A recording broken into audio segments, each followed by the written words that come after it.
1,000 only.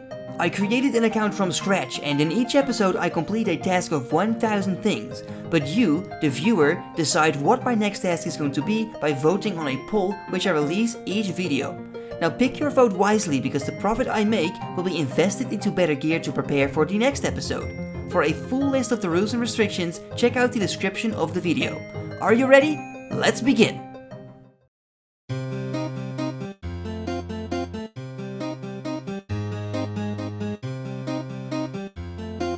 Good day everyone! My name is Vannaka and welcome to 1000 Only episode 7. Honestly guys, I was going to thank you all for 20,000 subscribers in this video, but guess what? We have over 21,000 already. I am so incredibly grateful for the support, and I will do my very best to keep making the videos you want to see by listening to your feedback and suggestions and trying to improve the overall quality on the channel. Today is a very special episode because this is the first time we're doing a loot from 1000 minutes video. We are focusing on our skills to train the early levels and to prepare ourselves for future quests, clue requirements and much more. 1000 minutes is equal to 16 hours and 40 minutes. It's going to be a race against time to train as many skills as possible, but I have to admit that it took a while to find out what strategy I would use to train my skills. So once again, I looked at your feedback and suggestions in previous episodes, and there I found my answer. Because many of you suggested me to do loot from 1000 skilling actions, such as collecting 1000 fish, 1000 logs or 1000 ores. So I got the idea, what if I set myself a task of doing 1000 actions for every single non-combat skill? The goal is then to complete all of these actions within the time bracket of 1000 minutes. Now here is a list of all the tasks I have in mind. It will be a big challenge to do every single task within 1000 minutes, but I will try to be as efficient as possible, and if we succeed, the account will have loads of new content unlocked by the end of the episode.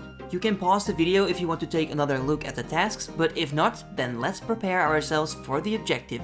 So before we start with the 1000 minutes only, I have all the time in the world to buy the ingredients I need. I know that some skills are going to be expensive to train, so I've decided to sell my black mask for now. I will not need it until episode 10 anyway, so that is okay for now. I have invested about 1.2 million in total, which is quite a bit, but I really think it is worth it because the account will be so much better after this and we will make back a lot of money as well. After buying all the items, I needed to do a few more things. I went to an estate agent to buy myself a house so I can train construction. And even though I know we have mahogany homes now, I want to do a separate episode about that later. I also did the Varrock Museum quickly for a small hunter boost at the beginning and picked up the famous Boots of Lightness for some nice weight reduction. So now that everything has been said, I think it's now time to start our race against the clock. Let's hope we can complete every single task. Here we go! I decided to begin my grind with agility obstacles. Every time you level up agility, your energy will regenerate faster, and that will be very beneficial during the rest of the tasks. Now, some of you may have expected me to do 1000 laps for a task, but that would be way too much for this episode, so I did 1000 obstacles instead at the gnome course. One lap is 7 obstacles, so in total I did 142 laps and another 6 obstacles to match 1000 exactly. The second task I did was fishing, and I decided to buy 1000 feathers to do some fly fishing. These can be caught in the gnome stronghold, which is quite close to a bank, so that was a no-brainer for me. I was already there, so I grabbed my rod and feathers and started training. The beginning was quite slow, I have to admit, but once my fishing got up, it became easier. At level 30 I was also capable of catching salmon, which helped me increase the XP rates even more. Once I completed my fishing task, I teleported to Castle Wars and started training Herblore right away. The task is to make 1000 potions, which is done quite easily. The only problem with Herblore is that it's pretty expensive, so I decided to buy the cheapest potion, an unfinished attack potion, on purpose to save some money for the rest of my skills. And task number 4 was firemaking. Alright, so we have over 12 hours left on the clock, but also 12 more skills to train. Firemaking is a skill that is not really useful by itself, but level 50 is required to participate in Winter Dot, so that is the goal. I calculated how many logs I would need to get level 50, and I was incredibly happy to find out this is actually possible within 1000 logs. I did have to buy some teak and arctic pine logs though. But anyway, we did all this and got level 50 in the end, so this means we can now do Winter Dot, guys. So when firemaking was done, I decided to continue with another fast skill, smithing. The goal was to smith 1000 bars, which was quite expensive but worth it. First I had to make some iron daggers, but once I was able to make unfinished bolts, I kept making those until the end. Task number 6 was woodcutting, and for woodcutting the task is quite obvious. I mean, chop 1000 logs. But I chopped exactly 363 regular logs and 637 oak logs for a reason. I wanted to use these logs for fletching to complete another task in this video. This way I can complete 2 tasks very easily and for free. So obviously task number 7 was fletching. And here you can see that I trained my fletching with the logs I just chopped. I needed some regular logs first because my fletching level was not high enough to make oak bows yet. After this task I had 8.5 hours left, but also 8 more tasks. So my next task was mining, and for this task I set myself the goal to collect 1000 iron ore. I didn't want to do this through power mining, so I wanted to collect the ores. Unfortunately I did not have the RD cloak, so I needed to find another way to bank them quickly. So I went to Mount Karulm, and I gotta say that I'm not sure how good this location is, but I kinda liked it to be honest. I used to train here when I played the Twisted League, and it was nice to revisit the place. I also got a few clue scrolls when doing this task, which was quite nice. I of course completed them and I will open them at the end. So after mining we did crafting, and this was one of the easier tasks. The goal was to spin 1000 flax into bowstrings, so I teleported to Lumbridge, grabbed some flax and started the grind. The nice thing about bowstrings is that they are very easy to do and a very good moneymaker for low levels. With this method you can make about 140k per hour and you only need 10 crafting. After the bowstrings we did runecrafting, and normally this is not my favorite skill, but I gotta say that this time I really liked it. I used a lot of different teleport items and of course stamina potions to make the grind much faster. The whole thing took me less than 20 minutes. First I made some air runes and used my skills necklace to teleport to the crafting guild. Then I did some earth runes in Varrock, and at the end some fire runes with rings of dueling, which is extremely fast. And then we have come to the most expensive skill on the list, which is construction, but at the same time it is probably the most rewarding as well. A house is going to be essential for the rest of the series in the future, and with 1000 planks I managed to get level 45 in the skill. Now this is enough to boost it to level 47, which means I can already mount glories in my house. So after this task I had a bit less than 5 hours left with only 3 more tasks to go. But the question is, will these tasks be just as quick as the previous one? Task number 12 is farming, and farming was a very hard skill to find a task for, because usually when you plant seeds or something like that, it takes ages for them to grow. So that is why I decided to use this episode to collect 100% Hosidius favor by creating 1000 buckets of sulfurous fertilizer, if that's how to pronounce it. I only needed 950, but oh well, they give 2 farming XP each, so I'm technically training the farming skill. And another nice benefit is that now I can use the Hosidius range for cooking, which is exactly what we're gonna do next. I decided to cook the trout and salmon I caught before during the fishing task. Now on the Hosidius range, the chance of cooking food successfully increases by 5%, so that was quite convenient for me. I gotta say that still I burned quite a lot of them, but I did count them towards 1000.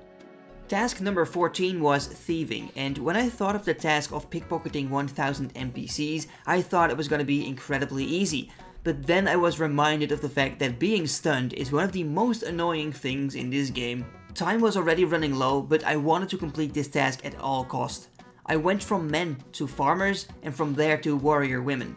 I skipped the ham members on purpose because I want to do a separate video about that in the future. So now we have come to the very last task, Hunter. With only 1 hour and 44 minutes left, how the hell am I going to hunt 1000 creatures? Well, there's only one answer: butterflies. Ruby harvests require 15 hunter, but I was only level 9 when I started, so I had to train a few levels at the copper longtails to level 12 and then use a hunter potion to get to level 15. At level 25 hunter, I went to the polar hunter area to try and hunt Sapphire Glacialius, I don't know how to pronounce that, but the method was way too long, so I had to return to the ruby ones if I wanted to complete this task in time. I honestly thought I was not going to make it in time, but once I leveled up my hunter more and more, the success rate increased significantly. I started to catch up with the timer, quite literally, and in the end I managed to catch all of them in time. With 5 minutes left, I completed every single task for this episode. So, since I had some time left, I set myself the task of doing 1000 jump for joys. Okay, just kidding, but I actually did do this till the timer hit 0. So here is once again the overview of all the tasks that we have done, but this time I show you exactly what I did to complete them. Honestly, I really loved doing all these tasks, and when I started I had no idea I would actually be able to complete them all within the time bracket of 1000 minutes, but we did it, guys. So here is the total loot of all the items we have collected during the grind. Now remember, I did invest 1.2 million and I will not get back all that money, but what is the value of this inventory? That is the question.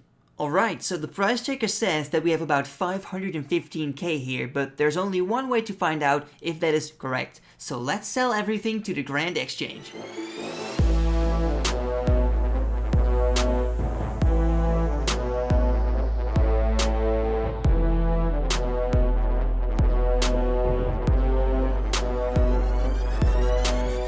I tried to sell everything, but what is quite a bummer is that the ruby harvests didn't even sell for 1 GP. So I decided to leave them in the GE for a normal price because maybe they'll sell sometime. But anyway, we ended up with 415k, but that is not the only thing we got, because we also got some bird nests and clue scrolls during the skilling grind. So let's open these and see what loot we got.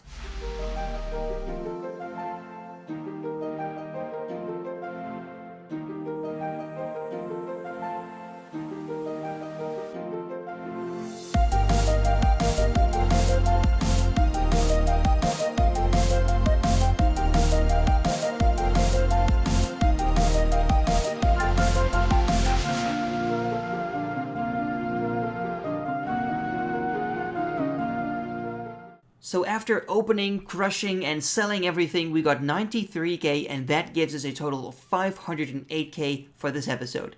That means we lost quite a lot of cash today, but of course we have gained a lot of progress in return.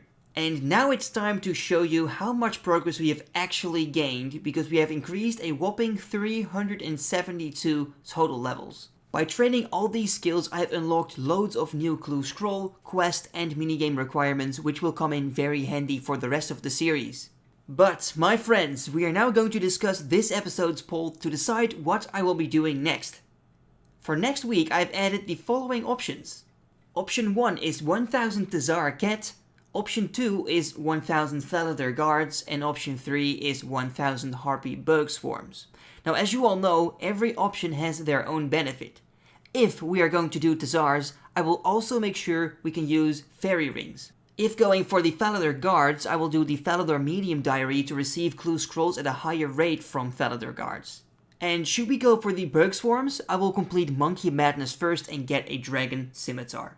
Now, if you want to vote, it is very easy to do. Simply click on the link in the description or in the comments and choose your favorite. And if you do vote, please also consider subscribing to my channel to never miss a video. And of course, you can then also vote on the next episode as well. Alright then, this was by far the longest episode I've ever made so far for this series. Now, if you enjoyed it, then please let me know by giving the video a like or a comment, because doing that really helps this video become more popular, and that would mean the world to me. I would like to thank you very much for watching, and I will see you next time. Bye bye.